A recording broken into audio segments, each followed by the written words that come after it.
So today's cold. Today's the 17th. I'm supposed to have been leaving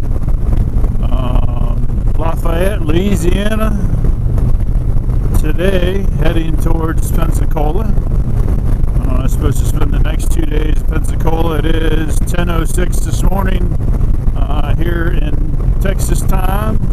We're leaving Corpus Christi.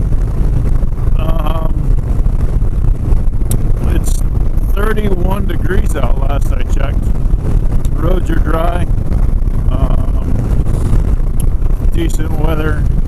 Well, I mean, it's cold. So we're going to head up to Houston at least, or get to the Houston metro area. About 180 miles, I think, 138. So it's either 138 or 183. And my dyslexia gets me. The reason we're doing that is there's another storm coming through just the Corpus Christi area for the most part. So everything else starts to warm up, gets above 40 degrees here in the next couple days. Corpus Christi stays in the low to mid 30s, just above freezing, and gets some more rain. So I'm not gonna get stuck in that area. I will not ride in ice, rain. I will not ride on icy roads. I like my body, my motorcycle. I love my girlfriend and the kiddo way too much. I love my family. I love my friends. I love life way too much to put myself at a risk like that. Now, if I was in a car or a truck, depending on the circumstances and situations, I've driven in snow and ice a lot. But I don't know how Houston takes care of their roads. So we got to back off this truck here because the wind keeps blowing stuff out. And they make these cool things called tarps. This guy's never heard of one apparently. So, litter police. This dude's like been littering for about 6 miles now. Or matter of fact, we're gonna pass him here.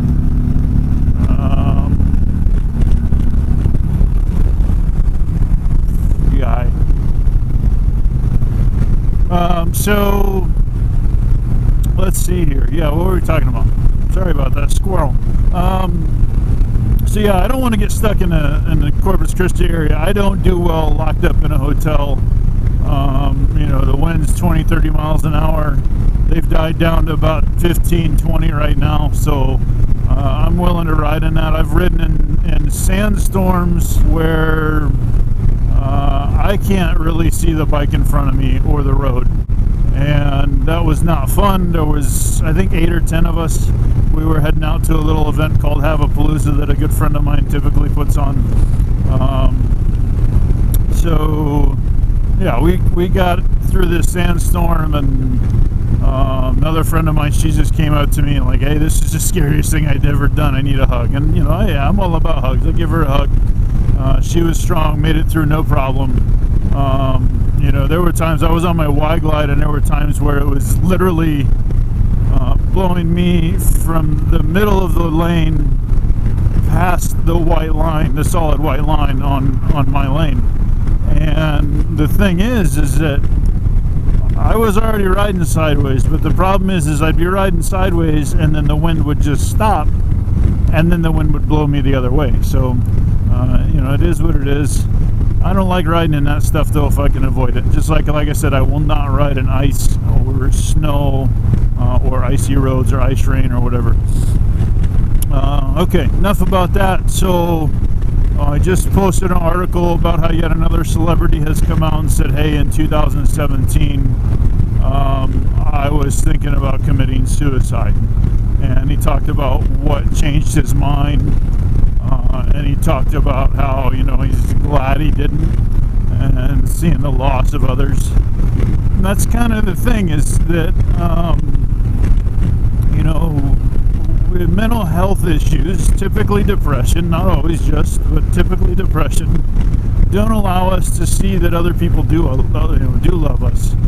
They don't allow us to see that life will get better.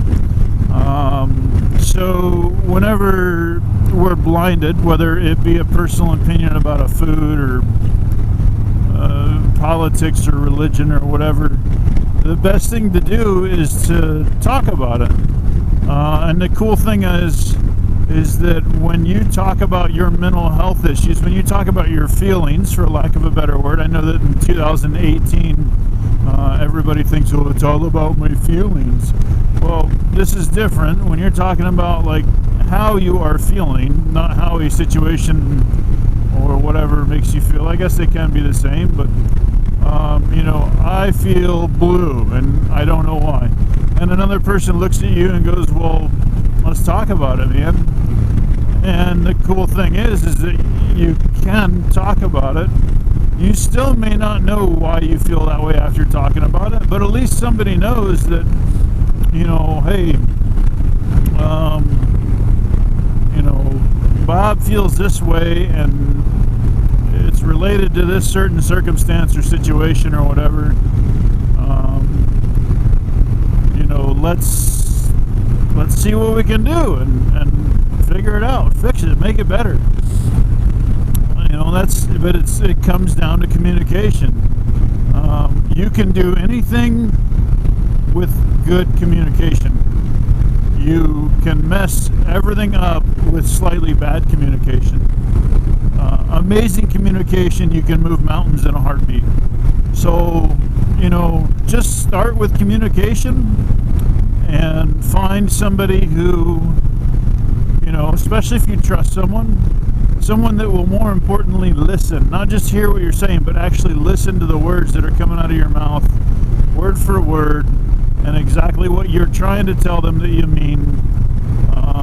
You know, and in the end, hopefully they look at you and be like, I think I understand what you are going through. Now, if you're on the other end of that, if you're the one that somebody comes to you and says, I'm having issues, this is what's going on, you cannot experience even the exact same situation the same way as another person. It's just not possible. Our sensors work different ways, our brains work different ways. So what you need to understand is when somebody comes to you and goes, hey, this is the situation I'm in, this is how it's making me feel, or my depression is winning, or my anxiety, or my PTSD, or my schizophrenia, whatever, it doesn't matter. Comes to you with an issue and says, this is what's going on. You don't know what they're going through. You can understand a little bit of it.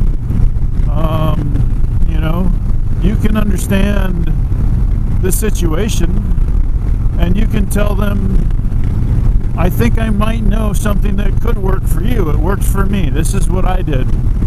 And if it doesn't work, I'm here to help you try another way.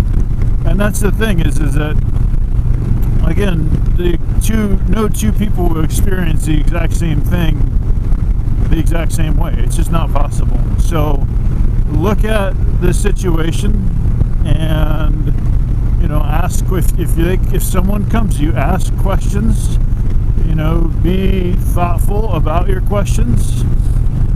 Let them know, you know, maybe you don't know what's going on. Tell them, like, hey, I don't know, but let's talk about it some more. I'm trying to understand this too. What about this, or what about that, or maybe this will work, or have you thought of this, or have you done that? And maybe they'll have done everything that you thought of too, you know. But what it comes down to is that you're listening to what they're saying, and that alone sometimes is enough for another person to go, oh man, I just figured this out. Or, you know what, I don't know what's going on, but there's a weight off of my chest now, so thank you for that. Sometimes that's literally all it takes. It literally just allowing somebody to talk and listening. You don't even have to say a word, just acknowledge what they're saying, be supportive, and call it for what it is. A spade is a spade. In 2 miles, use the right 2 lanes to take the Texas 286 North Crosstown Expressway exit. Thank you, Google. So, you know, that's kind of my deal for the day, is to remind. I have to remind myself too. And if you were to ask, I'm divorced twice. If you were to ask either one of my wives, they'll tell you that was one of my problems. Is I know what you're going through. I've done it too. You know, I did know the situation that they were going through. And I had done it multiple times, depending on what it was.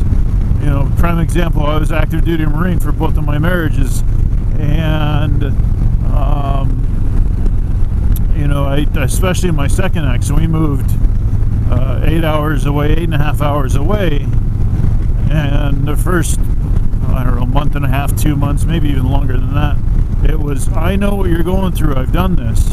But I didn't know what she was going through, because her connection with her family and my connection with my family were nowhere near the same. She was much closer with her family. She had never moved really in her life, other than a couple minutes down the street. In a half mile, use the right 2 lanes to take the Texas 286 North Crosstown Expressway exit. We're going to get another one here in a second. So, you know, for me to tell her I know what she's going through, I didn't know what she was going through. I knew what a move was like for me, because I'd moved 50 times or whatever it was at that point in my life. Use the right 2 lanes to take the Texas 286 North exit, then merge onto Texas 286 North. You know, so just because you've done the same thing or extremely similar thing as somebody else does not mean that you know what they are going through, because they process it differently. All right, so that's the thought for the day. Be supportive, listen, be loving, you know, help somebody through their issues. You know, someday that person will help you through your issues. All right, so check out Continue on Texas 286 North for 4 miles. I need to start remembering to record once I'm on a longer stretch, huh? So check out my sponsors, because they're helping make this possible. Biggs Harley Davidson, Leslie K Insurance, Law Tigers. I appreciate all 3 of you guys, especially not any more or less than the others, but Tire Dynamics, Custom Dynamics, and Cruise Armor. You know, they're all keeping me safer and on the road. Everybody's helping me out to get this message out that, you know, just under 45,000 people per year is too many. We can do better. We can make this, you know, the 11th leading cause, and then maybe the 20th leading cause, and then maybe hopefully someday no suicides. And Project 2025 through the American Foundation for Suicide Prevention with the National Sports Shooting Foundation, 2 amazing organizations that are helping make this possible. So thank you all, because obviously it doesn't matter what all my sponsors and the 2 organizations helping with Project 2025 are doing. Without you guys, I'm not spreading the message. So please like every post that you agree with, ask questions about posts that you don't understand, you know, comment on everything, share as much as you can, and you know, I hope to see each and every one of you at some point on this trip. I appreciate your support. I literally cannot do it without you guys. You are loved, and have a great day.